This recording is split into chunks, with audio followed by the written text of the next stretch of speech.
Israel, the God of Jacob. And he will teach us of his ways, and we will walk in his paths. For out of Zion shall go forth the law and the word of the Lord from Jerusalem. And he shall judge among the nations, and shall rebuke many people, and they shall be... Hello, welcome to Live Line Bible Studies. Good morning, good Monday. So we're in the final chapter of Hebrews.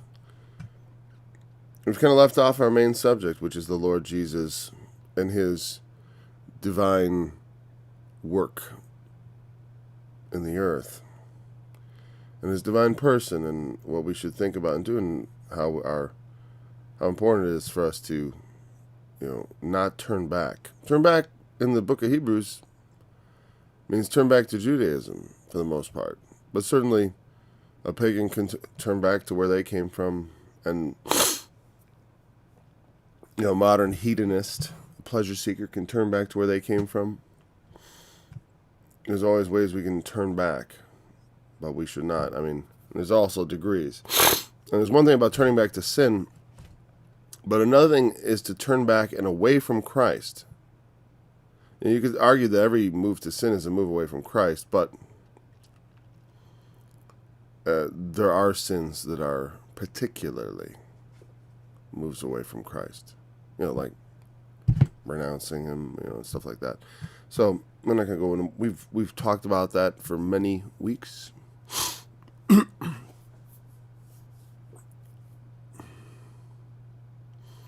So we read verse 5. We're on verse 6.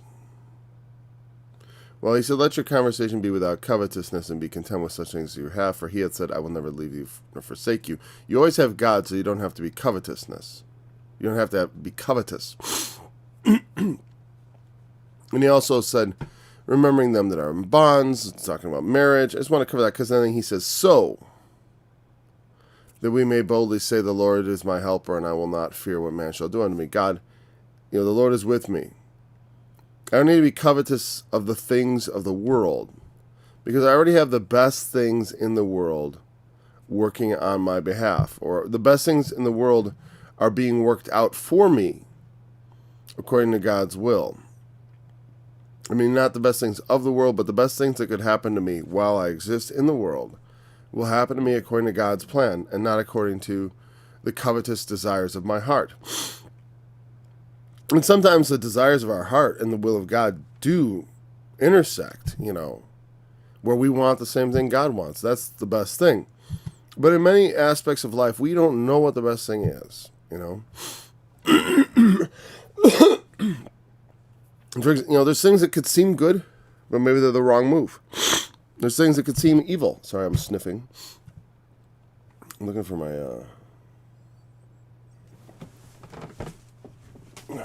Okay, I got this. I can mute it next time. Okay, sorry.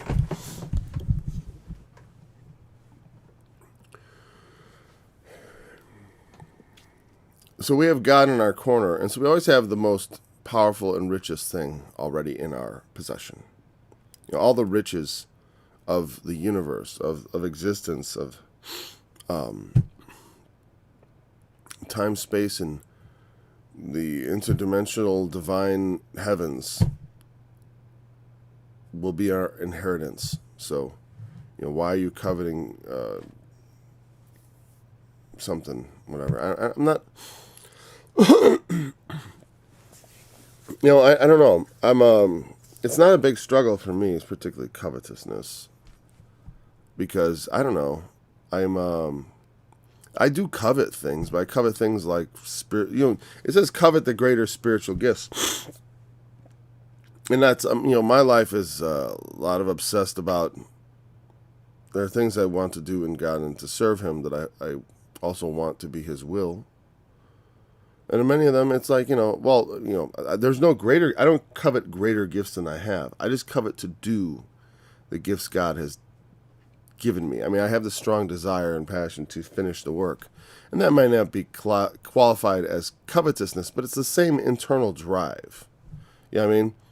Because covetousness is about a drive to possess what does not belong to you. Or, you know what I mean? Like to covet your neighbor's wife. That is sin. But to be like, I have a drive and a passion to obtain, like in a race, I'm running victory, for an analogy. I'm not coveting someone else's victory. I want my own victory. You know what I mean? Well, sometimes people do. They look at other people's victories and they lust after it. They don't want to do the hard work themselves to get to victory or to obtain the things that other people have. They want to find a shortcut. And the things they often lust after are evil. People lust after evil things. And that kind of covetousness is obviously unacceptable. But, we have God with us. God is our helper. We do not have to fear man, nor live. Fear. Sorry, I should. My nose just really itches this morning. It feels good to make it vibrate. It's just got this tingly thing. All right, so that's very simple and straightforward, really.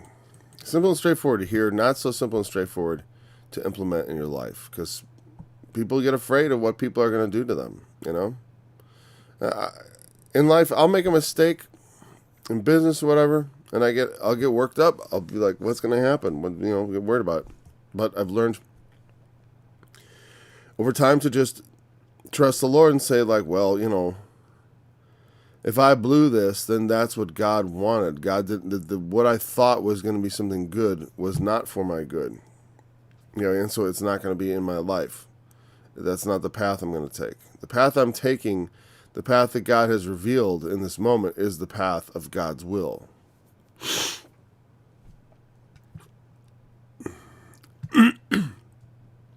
The will of God is something you discover. You often don't know it ahead of time. You might know it ahead. There's some things we know God's will. We know what God wants. He's revealed His will to us. We should believe in His Son, and then we should hear Him.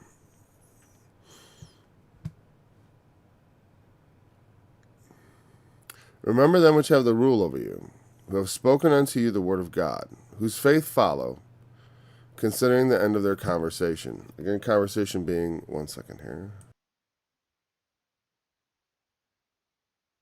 All right. Nose still itches. Conversation being something more like behavior or turning, their daily activities, the way they live their life.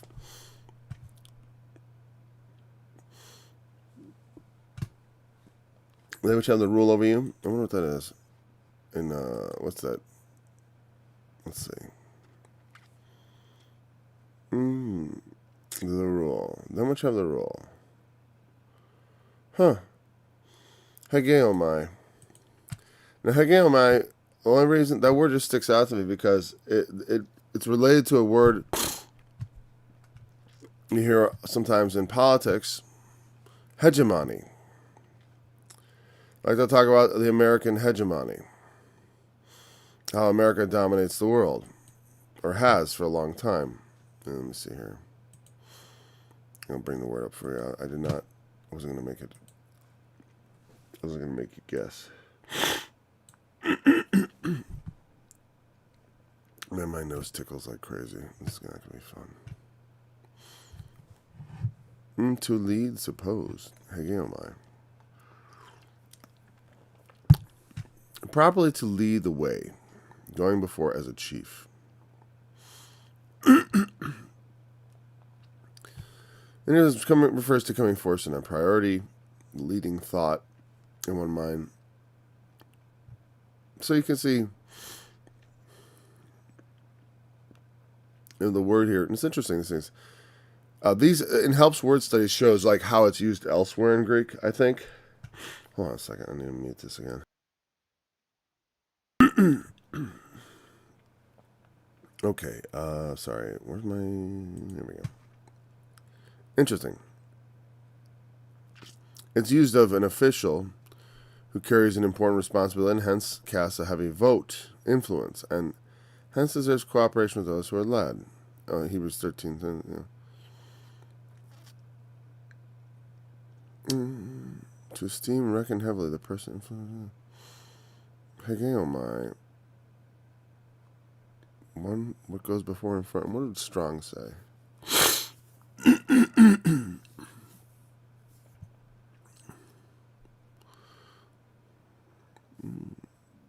Now he goes into command with official authority, figuratively to deem, that is to consider. There it is, have the rule over. Now have the rule over, that's what I was a little bit like there. I'm like, what does this word mean? Have the rule over. I don't think that's a very good translation of hegeomai, which seems to be more like those who lead you, those who go before you, those who are your examples. Because that's what the ministry ought to be made up of men who are examples and who are leading the way, who go first. So you can look at what they do and then be like, oh, that's what I should do. You know what I mean?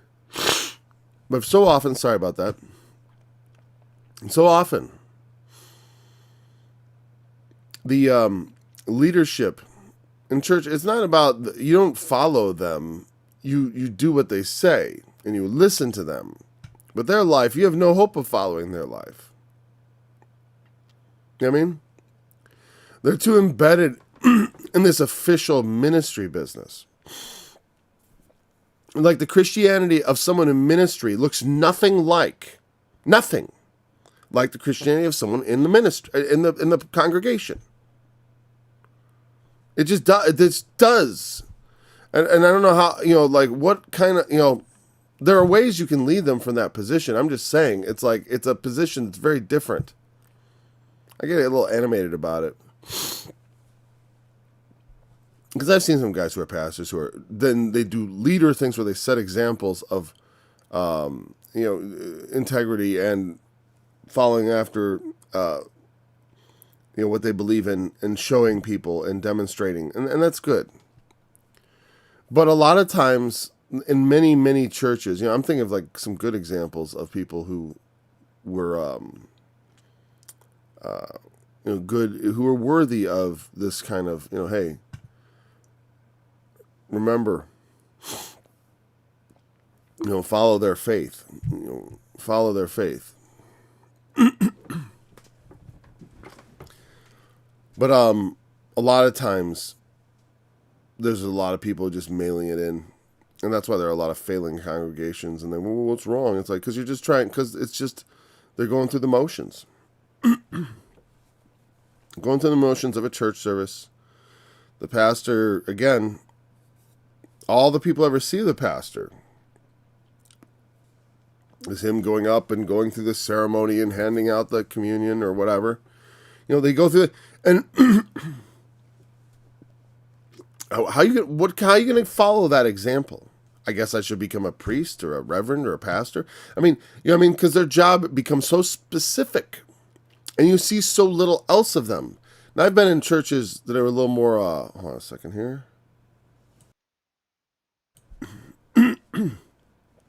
What do I call it? Well, they're a little more, a little less. Let's say a little less traditional. And where the pastor is not so separated from the congregation, and people kind of know him. It's more of a community-based thing as far as like that there's real connection between the pastor and the congregation. It's like you get some people who are much more, accessible. Pastors who are, who you can get to know enough to where their example is something you can actually look at. You can actually like see and, but a lot of times, because they're so young, there's not much to see, look, or admire, because sometimes they're young and out of school. Oh, we're pastor. It is something one should take on later, in my opinion, because it's like, not just in my opinion though. I mean, the scriptures say, having ruled his own house well for a bishop, having his own children in subjection. You can't tell that till the kids are of a certain age. I don't say you got to all be grown up. I mean, I have 3, and by the end of this year, I'll have 4 adult children. That's half of my children, and that's certainly plenty. I mean, like if someone was considering me for like bishop, they could look at my children and there'd be definitely enough there to say, has he held them in, is his house in order? You know, someone could actually come and look at that and make a determination.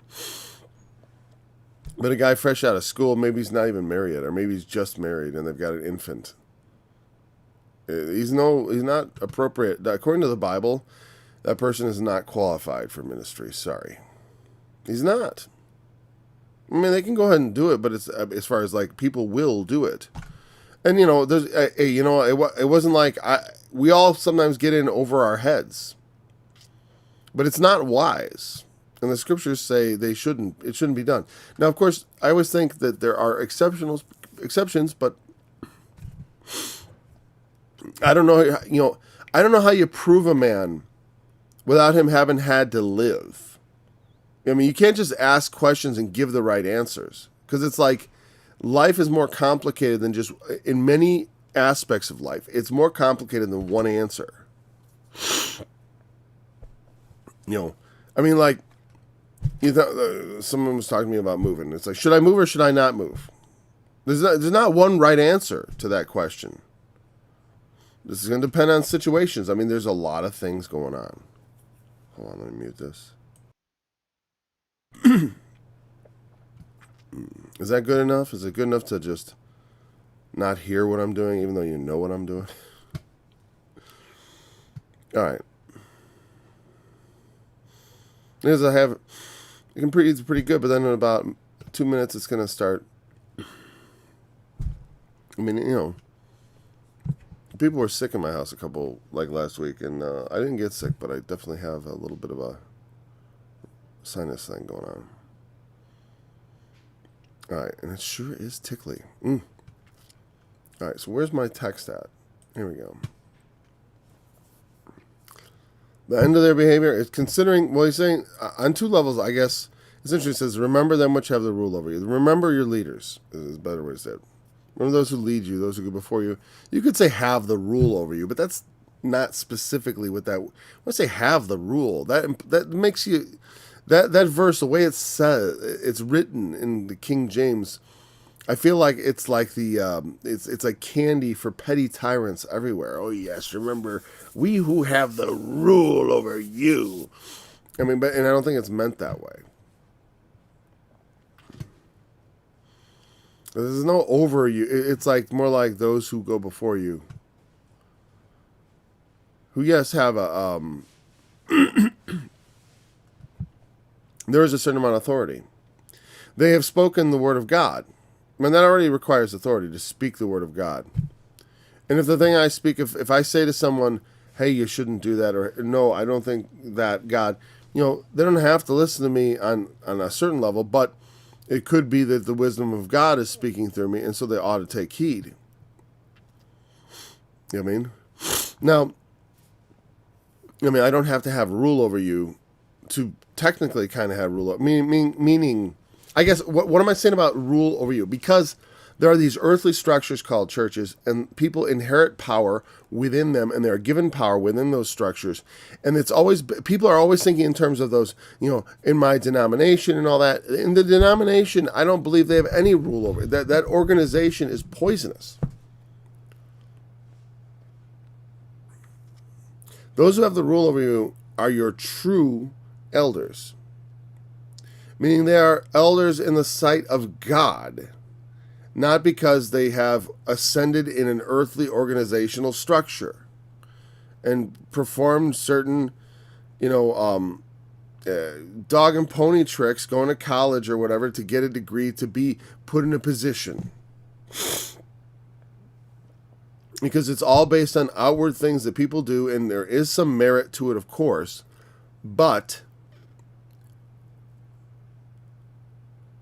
in God's church, there is no such. That God cannot be, flim-flammed or bamboozled by a fake. But those systems can and often are corrupted and penetrated by the wicked. The wicked penetrate the church. That's why there's scandals with pastors, because wickedness penetrates those organizations. Not just with pastors, with whole organizations. Like the Catholic Church had this big problem with the pedophile priests, because they had organizational issues that had So it opened the floodgates to all these people coming in. I mean, there's reasons you understand why a pedophile would be attracted to the priesthood. I mean, because of the trust that is inherent, or used to be inherent. I mean, now not so. I mean, I don't think anyone leaves their kids alone with a priest. I don't care how much they think he is an angel. But they knew it was trusted, and that someone making an accusation against a priest would not be likely to be believed. And so it attracted a lot of villains. And also people who genuinely wanted, let's say someone had a homosexual urge, but they thought, hey, this is sinful and I don't want to be a homosexual. I want to serve God and do the right thing, they may think. And so they become a priest, but then may find it is a difficult burden to bear. Because the sexual drive, wherever it's aimed, is a difficult thing for a man to control, certainly, because it's a powerful urge. And so it's understandable why they would go and out of a good heart, like I'll be celibate. I don't want to be a sexual pervert. I'm going to be celibate, and I'll just put these desires down, and that's admirable if it works. But so there's some who come to it out of a good intention, because the priesthood attracts people who are kind of on the edge of because like you're thinking, okay, I'll never get married. I'll dedicate my life to this. It's like you're sort of putting yourself into this weird category already, and it's a lot easier to do if you already feel like you're outside of normal society. You know what I mean? Like if you feel like you don't fit in with a traditional life of like marriage and children, you feel like.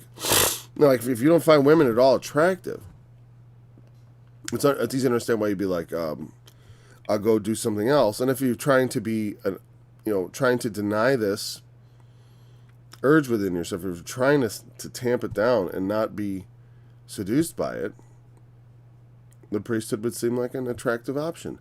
But also, if you're a scoundrel who wants to get access to kids,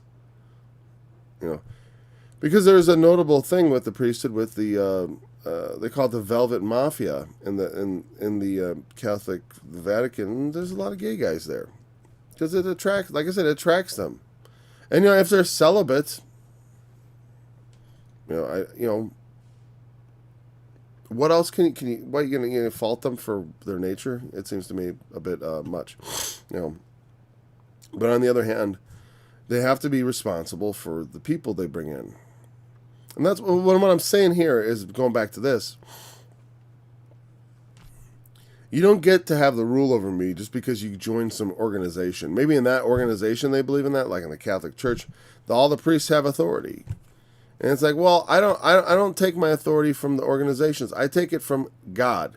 When someone shows me someone, here's the thing, as someone who has walked with God for a while, and I encounter someone whose walk is even who has also walked with God for a long time, maybe more, maybe knows more, I can certainly get a sense of them being at, above, or near my level. You know what I mean? Like I feel that. When I'm around someone who is a very godly person and that is worthy of my admiration, they usually pick it up pretty quick, honestly. You know what I mean? Like, they don't get a lot of scorn from me. They don't get any. As far as like on a one-to-one basis. But I don't respect any man's person, and neither should you, just because he's wearing a robe or a hat or some kind of backward collar that indicates he's some sort of holy man. He has no rule over you from God. Not unless God shows you that. No. But as far as being someone who's a leader, a visible person, who also is worthy of imitation, those are your leaders. Those are your true leaders. And they might take the form of a pastor or a priest, I suppose, just to throw out a wild possibility.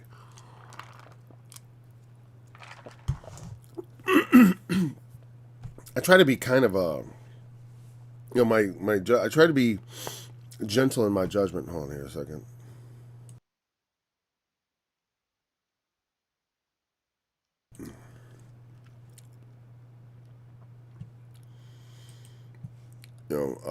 As far as like, whatever, I could condemn everything and everyone in like the Catholic Church, but I don't, because I don't see how that works. It says in the book of Revelation that, you have a few names, even in Sardis, that have not defiled their garments. They will walk with me in white. And even in the worst churches, there's always like a little remnant. So I account for that.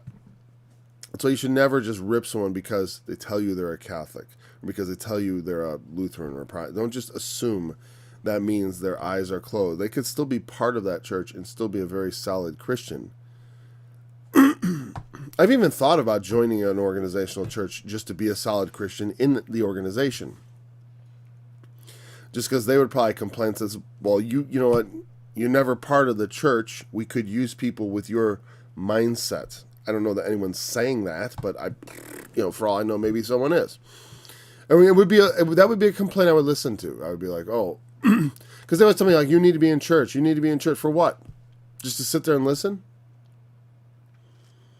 And if they said, well, because we need you. And I'd entertain, well, maybe I need to be in church. Maybe I do. But for that purpose. I don't need to be in church for the purpose of listening to someone lecture me, because I can do that on the internet. I can find someone who's a better lecturer.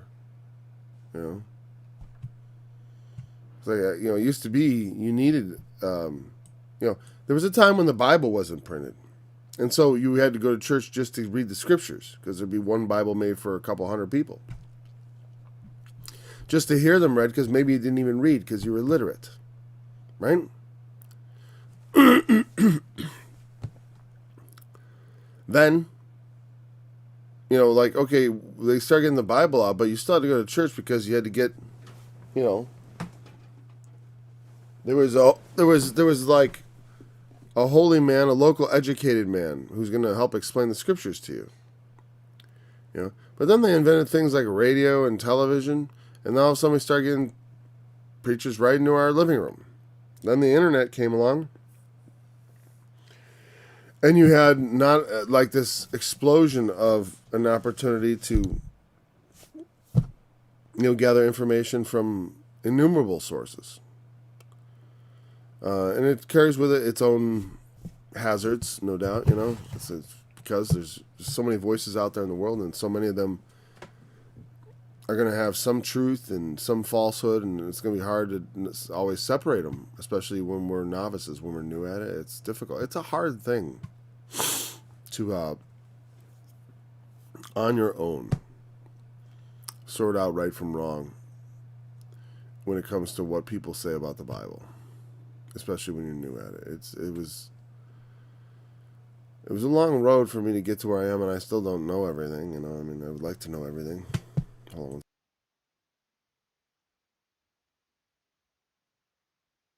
But knowing everything is not as important. Sometimes it's just the quest to continue existing, and being busy about the work that God has given me. God has given me work to do. I've got to be busy about it. I could try to understand everything, but understanding everything is not necessarily my work. You know what I mean? We got to remember to do the most important things. Consider their conversation, is the thing he had said. I don't know, we're on the wrong verse here. The end of their conversation. The way we live has a certain end result. Follow their faith, but consider what their faith leads to. Again, it can mean their faith leads to a godly life, to everlasting life in the Lord Jesus. That's true. But also hand in hand with that, it can lead to a very sticky end in terms of martyrdom. You stay faithful to Christ. The world around you will not. The world is changing, and it's always in flux. And at times, there are times in history, I mean like historically, where being a Christian, and even now, depending on what part of the world you're in. Back a couple of years ago when ISIS really had the sway, being a Christian in Iraq was exceedingly dangerous, and they were being killed. I don't know in all parts of Iraq, but certainly in the Islamic State, right? There was very dangerous. There were people being beheaded. There were mass murders and stuff like that going on. So you see how, they'd been living there thinking it was okay to be a Christian, and then pretty soon they're being cleansed. Consider the end of their conversation. You follow Christ, it does end up in a resurrection. It does end up in life everlasting. But at the same time, it also can result in temporary suffering to a high degree. Because for the power of Christ is in his sacrifice and also in the sacrifice of his saints. Because we are willing to lay our lives down for the truth. The truth of Christ, the light of Christ continues to shine. And this is something we can never cease doing. So it's always a possibility. There'll always be some who are not able to make the sacrifice or to live out a fully Christian life to whatever degree and to whatever end God ordains. Some people can't and won't. They'll flee. They'll deny the Lord. They will, in one way or the other, avoid the inevitable consequences. But not you, my beloved. Christ the same yesterday, today, and forever. That's a verse people quote. Christ the same yesterday. Again, I don't know if that's an introduction or a conclusion of the last thing. I think it kind of is I think he's looking forward here. Let's keep reading. Be not carried about with and I'm not saying Jesus is indifferent, but it's like, what does he mean by that? Be not carried away with diverse and strange doctrines. For it is a good thing that the heart be established with grace, not with meats, which have not profited them that have been occupied therein. We have an altar, whereof they have no right to eat, which serve the tabernacle. For the bodies of those beasts, whose blood is brought into the sanctuary by the high priest for sin, are burned without the camp. Wherefore, did I say body or blood? No, it's blood. Wherefore Jesus also, that he might sanctify the people with his own blood, suffered without the gate. Let us go therefore unto him without the camp, bearing his reproach. For here we have no continuing city, but we seek one to come. By him therefore let us offer the sacrifice of praise to God continually, that is the fruit of our lips, giving thanks to his name. But to do good and to communicate, forget not, for with such sacrifices God is well pleased. There's another good example. To do good and communicate, forget not, for with such sacrifices God is well pleased. And obey them that have the rule over you. Not just as someone who's been handed an authority position, but someone who is a real leader, whose example you do see. Those who you ought to obey, obey. Submit yourself to those who are worthy. These days it's hard. Back then Paul was organizing the churches and he was putting in place leaders that he trusted and such. And, obviously there was a lot more to trust in the immediate time then. But he was already warning people, and there were already false apostles. He talked about it, Deceitful workers. So, okay, so Jesus Christ is the same yesterday, today, and tomorrow. And because what he's saying is the doctrine of Christ is settled. I think that's kind of what he's trying to say here.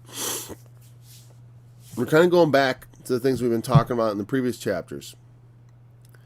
What he's saying is the things about Christ, these things, this work is done. He's the same. It's not going to change.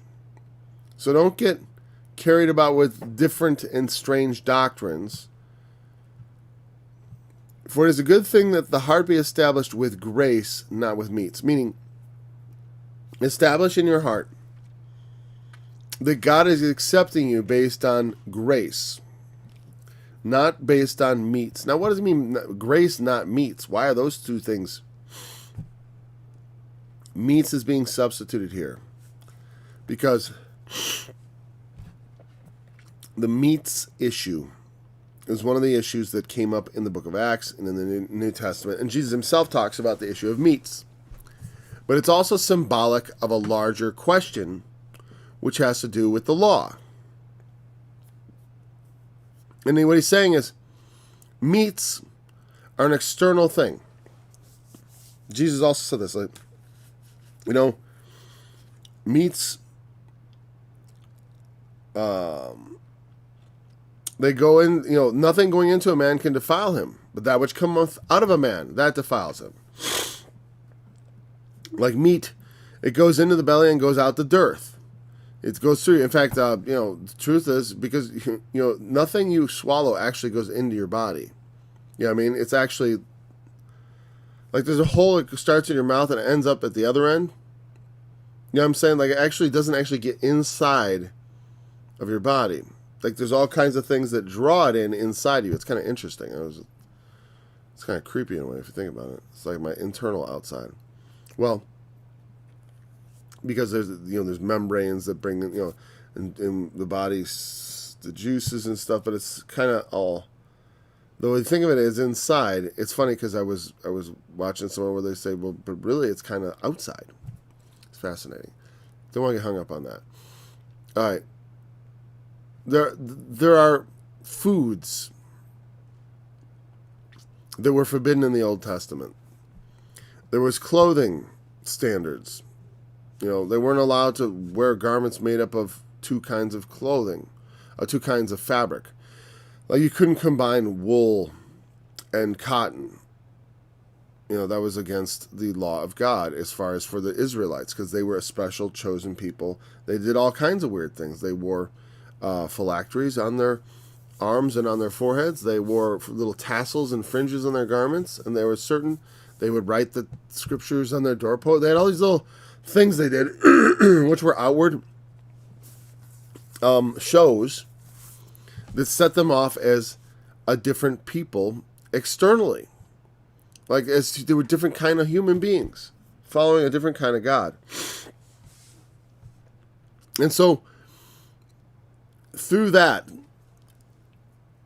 they established their righteousness based on how closely they adhered to these rules and regulations. But especially the ones that were outward, because they can be seen. Like, how much of a Christian I am based on the backward collar I'm wearing or the robe I have. I mean, the big hat with jewels in it, maybe. And say, wow, he's a really important Christian. Look at that. He must be an arch something, like archbishop or arch cardinal or whatever. I don't think there is an arch cardinal, actually. There's just cardinal. Anyways, so, because it already means first. It'd be like arch cardinal would be like it would be like a duplication of terms. It'd be like first lieutenant or something. I don't know. So we might think to ourselves, all these things I do, they are what establish me in God.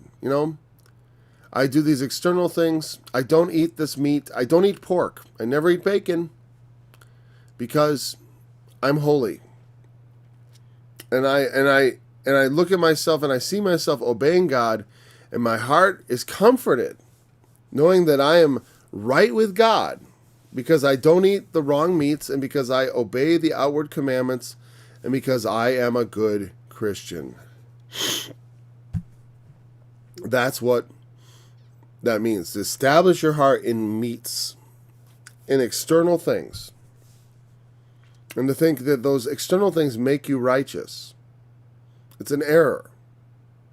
Your heart should be established with grace, knowing that the grace of God, the mercy of God, is that which establishes you in His kingdom, is that which gives you standing before God, to stand before Him and to boldly declare, or to boldly come before Him and say, what would you say? I have nothing bold to say to God. But I mean, it says, let us come to the throne of grace with boldness. What it means is, like, we might otherwise think we have to come in very meekly and terrified. But what he's saying is, no, stride in boldly because you belong. And it's just a really, I don't know, idiom, metaphor, whatever. It's just an image of like a contrast of like, the mountain that burned with fire. The people were afraid and they fell on their faces and they were frightened. And that we could come before God with our heads up. Why? Is it because we're proud and foolish? We come to God so arrogantly? No, it's not about arrogance. What it's saying is, and it's not saying to actually do that. It's just in a metaphorical sense of like, you could come before the throne of God boldly and not die. And you can stride right up and talk to God. and that's just in comparison to what he calls often in other places the weak and beggarly elements. Because we have to come before God with like, let me see. I was like looking if I had some change or something like that. I thought it'd be a good, but I don't have anything nearby. I was gonna be like, oh yeah, let's see, just a little bit of change will do. Yeah, here we got a couple of quarters. Let's see. Like you're coming to God and you're like, okay, let me see if I got enough here. Okay, I always eat the right foods. Okay, there's that. And then, I wear my phylacteries every weekend. Always do that. And then, let's see if I got enough for, okay. I also honor my father and my mother. Yes. And not that you should dishonor, but what I'm saying is like, it's like saying what it is you're making your righteousness and your stand in your works. And that's what that meets refers to. It's the general idea of works salvation. Because like I said, I hope I've made it clear. I believe you need to do works in God. You've been called to an acceptable service, I mean, he says to, right? I mean, where was the verse we had? There's a lot left. Well, not that much.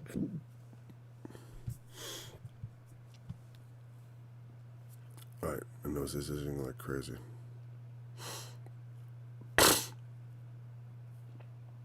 Oh, a second. Where's the one? Oh, yeah. God calls on us to sacrifice. Do good. Communicate means share. By the way, it means to share. In Greek. We'll look it up when we go down to that verse. Do good and share.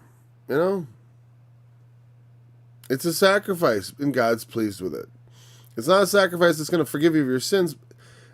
God still wants sacrifices, but not sacrifices for sin. That's Jesus. This is not a sacrifice for sin. This is a sacrifice that says, like, I love you, God, and I love your works, and I'm willing to give up a little bit of the good I've got to make your works happen, to make the love of God flourish among the brethren, to make, to help our brethren come along in the faith, to make sacrifices that help. As opposed to trying to, use some work I'm doing or sacrifice to save myself. To think that somehow I will be acceptable to God based on my works or with meats, by the outward things I do. And you can say, well, I don't get it, Paul. Because on the one hand you say, you've got to have these outward things. There are examples and things to see. But on the other hand, there's this constant reference to, let your heart be established in grace. It's because it's like you understand that the works, God does want us to do good and to do good things. He wants to help us, but there's a certain basis on which he's going to do that, in which we have to be acceptable to him as sons. We have to have our sins washed away.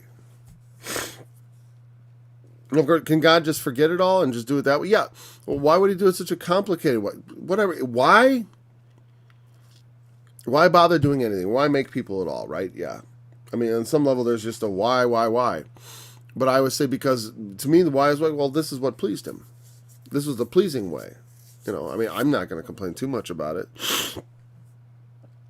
I mean, I can imagine ways that would be more pleasing to my flesh. Meaning a life that would be more pleasing to my flesh. But I don't know that would necessarily be better for my flesh. or for my soul or whatever. You know what I mean? I don't know. It would be better for my flesh or my soul. I don't know what would be better. That's what I was saying. That I don't know what's good in many ways. All right, hold on. This is so itchy. I don't know what's good for me in so many ways. Things, like I said, should I move or should I stay? A lot of times that's a question people ask. Not just about, it could be job, it could be house, it could be relationship, it could be friends, it could be family. Should I go or should I stay? That was Abraham's quandary. God called him. Now, at that point it was, I must move. That's because God called me. You know what I mean? And when we know what God wants, we feel good moving forward. When we feel like we know it's God's will. But very often we don't. We don't know that we're doing God's will. But on a certain level, we can know we are doing God's will on some level. But it may not be, when I was young, I was following after all kinds of things I shouldn't follow.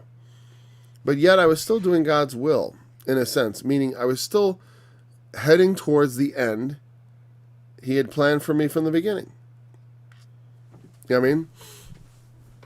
And even everything that I did that changed, or it was all part of God's plan.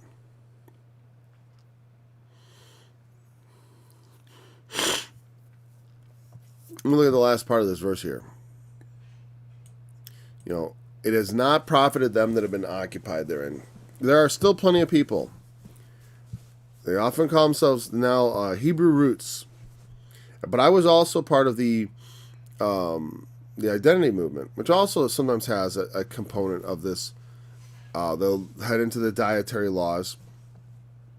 It says not just dietary laws. Meats is a stand-in there for everything else besides grace. It's grace or meats. Grace or works. And that's just, he's putting meats for works, basically. People who occupy themselves in these things thinking they can please God.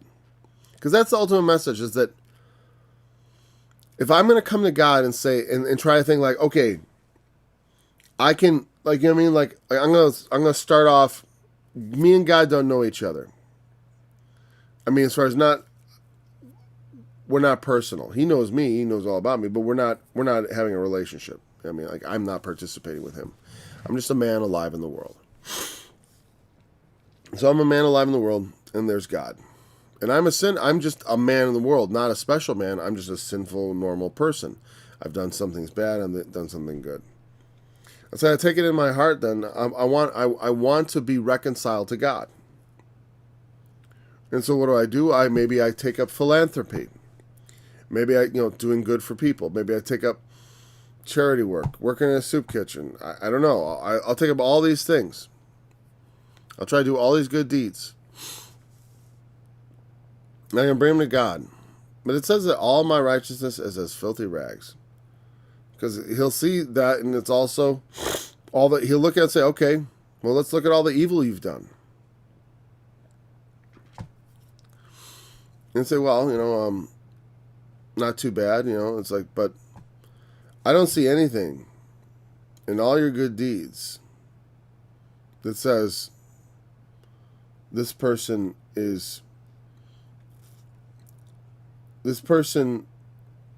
must or has earned, or I owe it to them that they should live forever. Now, because of these good deeds they did. They went down on the planet and they did good deeds on the earth. And God is pleased with our good deeds, no doubt.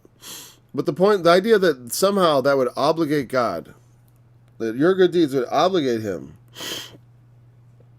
to reward you with eternal life, is absurd. Because there's no works you can do that add up to that. And people often think in terms of okay, but do I deserve to die? No, well, maybe not right away. Maybe you deserve a long life. Most people, it's funny, human beings accept late death. When someone dies at 120, nobody says anything. Nobody complains. It's always when they die young. We don't like seeing people die young, right? We even miss people when they die old. For 80, that's not that old. 70 is not very old these days. I lost a brother. He was 50. That's not old.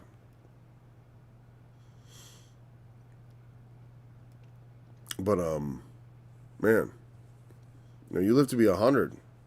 Anytime after their 90s when you die, everyone's like, well, they reached 90, right? Apparently, we don't think we should live forever.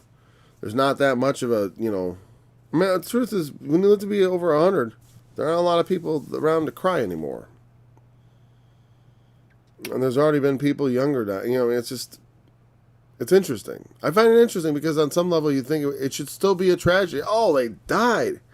Damn, they were going so well there. They almost got to eternal life. I'm joking, but you see what I'm saying is that we accept death as a natural consequence of life. And it seems right to us. After living so long, even good people die. Even good people die out. And it seems normal, natural, and of course it is. But the thought that somehow, by some good deeds set, you're going to go to God and you're going to put it in the balance, and He's going to say, "Wow, you got like, oh, look at how much, okay, I want, I feel like I'm at Chuck E. Cheese or something. I'm looking at the wall of prizes and say, oh, look at." You can have the spider ring, a little plastic ring with a spider on it. That's one little token, or ticket, or coin, whatever. Or you could have the Chinese finger trap. Oh, that's always fun. That's like 3. And then there's a little plastic army figure. That's a 5, right? Oh, look at up there. They got a big stuffed animal. That's 100. 100. Boy. That would be almost all the ones we got, and we really want another stuffed animal. And then it's a remote control car. Wow, 5,000. 5,000 tickets. Eternal life. How many tickets do you look at for that? How many tokens do you have to bring to claim that as your prize? You know what I'm saying? How many games do you have to play where you play right and you win the ticket? I did a good deed. Right? Never mind that when you're losing, unlike at Chuck E. Cheese, you got to take the red ticket, too. Take all your tickets, not just the ones where you win. Take the lose tickets, too. And those are your sins. Then come before God and show Him all your tickets, your loses, your good deeds, and you try to explain to Him how it all adds up to eternal life for you. Come for your hearts. Establish your hearts. You stand by grace. God sent His Son and asked you to believe in Him. And He also asked you to trust that would be sufficient for your salvation. That what will make you saved is your trust in Christ, and your continued faith and allegiance to Him will assure that. You can put your trust in that. The sacrifice of His Son. He's not asking of you anything except you come to Jesus to be saved. No, once you come to Jesus, He will assign you things to do and tasks, and you will have works that you will accomplish. But they are post, they come after. They are not a prerequisite. Are they a requisite? Do I have to do it afterwards, or I lose it? Well, if you end up having no works, that means God must not have been in communication with you or something, because you are His workmanship. You know what I mean? If you actually don't have any works and you say you put your faith in Him, you didn't actually establish any kind of relationship with God or something, or He didn't establish a relationship with you. That's all there is to it. And if you didn't save, it wasn't that you lost your salvation. It's just you never were part of it. It must be. Or not never were part of it in a very certain, in the sense of like God's ultimate predestined plans. In a sense, of course, like Ananias and Sapphira, they were part of the church, of course. And they were there. They lied to the Holy Ghost and were struck dead. It was a warning. Because it's like, it's still, we stand by grace, but don't mess with God. People die every day. Every day people die. Suddenly. I think about it. I've like been in situations where I thought, oop, one wrong slip. And it could be the end. Or maybe I'll be crippled for life. Or like in there have been automobile situations where I thought, wow, I've had a couple of close calls where I was like inches from danger. And it makes you think, if God wanted to, he could just end this ride right now, man. He could just put me out. And it's like, no, I've had enough of you. And he does that. It doesn't mean that every person who dies is like under the wrath of God, but I'll tell you what. It's like I've used this example in the past, and I've never seen a prostitute, but if I did, and I was struck dead in the midst of it, I would think God was not happy with me. I wouldn't expect him to greet me saying, "Well done, thou good and faithful servant." I don't care how long I served him for, and because of the fact that like he, and people have said that I have this odd belief like that, but I do in a sense of like, God, because we stand by grace, that can be revoked, obviously. If it is not, in a sense of like, revoked in the sense of like, it can be revealed, I think I'm standing on it, but I'm not. Well, because like, how do you fit in Ananias and Sapphira into that? They have to fit in somehow. But again, oftentimes we try to think of it in terms of a system, as in terms of a basic set of rules that God follows. Like God has all these rules he's got to follow. He's got to do it by the rules, by the book. But that would imply that book would be more powerful than God then, because he has to obey it. And it would be the true God, the true Father. There is no such thing. The Bible is the Word of God, but God is God. And so that's why in the Bible, you sometimes see two things. Like, this is going to seem a little bit, this is going to get slightly vulgar, okay? Warning. I'm going to say a obscene word. Not obscene, no, sorry, not obscene. A profane word. At some point in here. I'm saying to someone, let me straighten out my mind. Oh, because the Bible, and people will say to me, the Bible has passages that condone slavery. And then I said, the Bible also has passages that condemn slavery. It's like, the Bible has passages where it says, what was the other one I was going to use? Well, I'll use the one that, the Bible has passages where it says, don't eat poo. I said poo. That's profane enough. I was going to use the more profane version, I guess. There's no more or less profane. One is more offensive. You know what I mean? Because poop is profane. Urine, all those things. If I use terms that are more acceptable, I'm talking about the same profane thing.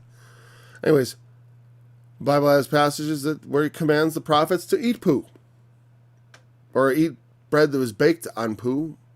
And there's also passages suggesting people will eat poo. What I'm saying is, or eating the unclean. The Bible has places where you says you should not eat these unclean things, and the passage says all meats are cleansed. Because there is not like a overarching rule set like that. We are dealing with God who is a person, and over time, and also remember the Bible is inspired, and so the product of that inspiration is a progressive revelation of God's will to man, dealing with men as individuals over time in their time, and these things getting written and published later and coming out in this other form. So it's like, it's easy to misread what you're reading. As far as like, to understand that, why was God saying one thing here and then something else there? It's because God does not have to abide by a superior rule set to him. That's why he can change. That's why he can say, okay, before it was these sacrifices, I'm throwing all that out. The old covenant. That's why he could say circumcision, which was in a covenant forever, for all generations, it's gone. As far as anything God cares about. Because that part about generations, it was like something they were to carry out. It was, this shall be for you for all generations. They were to carry it out. In the New Testament, they said the Gentiles do not have to carry forward those carnal commandments.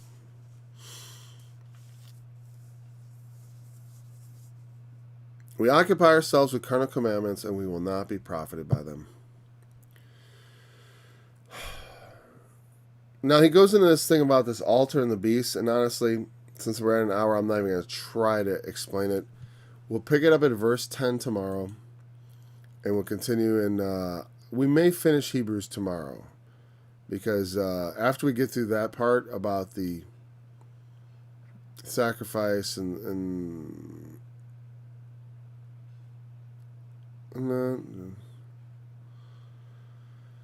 yeah, okay. Anyways, so thanks for joining me today. We'll look forward to being tomorrow. If we don't finish it tomorrow, we'll definitely finish it the next time. So, until then. Come ye, and let us go up to the mountain of the Lord, to the house of the God of Jacob.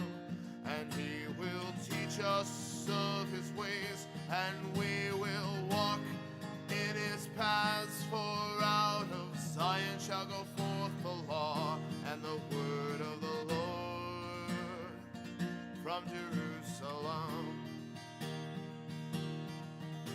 And he shall judge among the nations, and shall rebuke